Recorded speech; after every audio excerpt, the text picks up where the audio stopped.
வணக்கம் நண்பர்களே. இப்போல்லாம் ஏடிஎம்ங்கிறது ரொம்ப சர்வசாதாரணமாயிடுது. நம்ம அக்கௌண்ட் வச்சிருக்கிற பேங்க்கு கூட போக வேண்டாம், பக்கத்தில் இருக்கிற பேங்க்லேருந்தே ஒரு கார்டை சுருக்கி நம்ம காசு எடுத்துக்கலாம். இது இப்போ ரொம்ப சர்வசாதாரணமாக இருக்கு.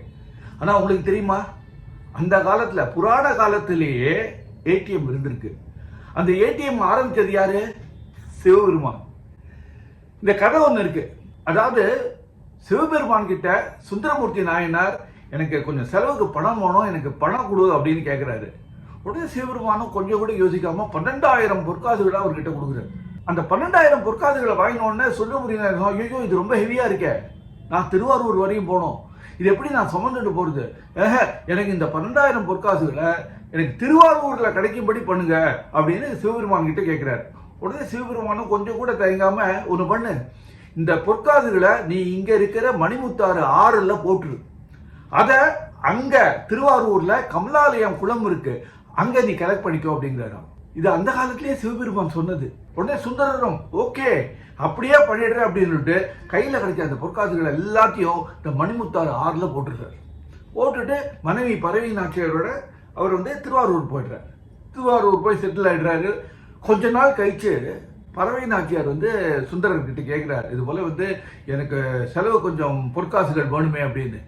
உடனே பறவை நாச்சியார அந்த கமலாலயம் குளத்துக்கிட்ட கூட்டு போறாரு. கூட்டு போயிட்டு நடந்தது எல்லாத்தையும் சொல்றாரு. இது போல நடந்தது, இது போல சிவபெருமான் சொன்னார், நான் மணிமுத்தாறு ஆறுல அந்த பொற்காசுகளை போட்டுட்டேன், அதை நான் இப்போ இந்த கமலாலயம் குளத்துல கலெக்ட் பண்ணிக்க போறேன் அப்படிங்கிறாரு.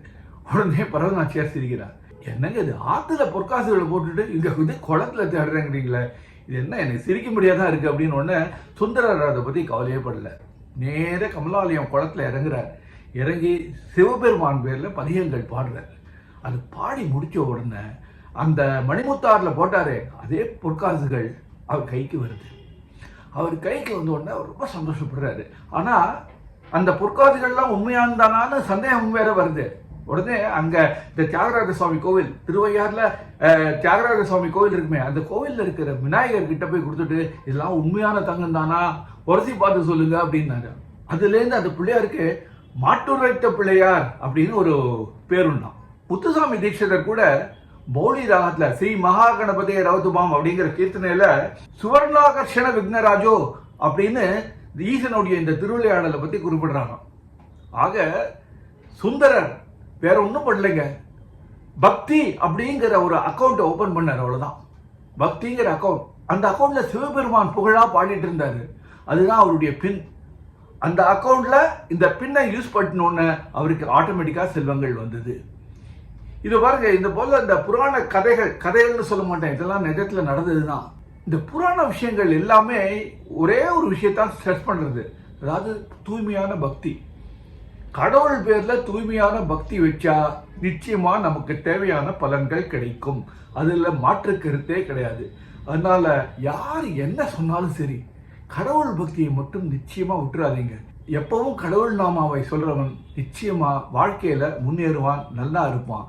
மறுபடியும் இன்னொரு இன்ட்ரெஸ்டிங்கான விஷயத்தோட உங்களை சந்திக்கிறேன். அது வரைக்கும் உங்ககிட்ட இருந்து விடைபெறுவது உங்க எஸ்எல் நானு. வணக்கம்.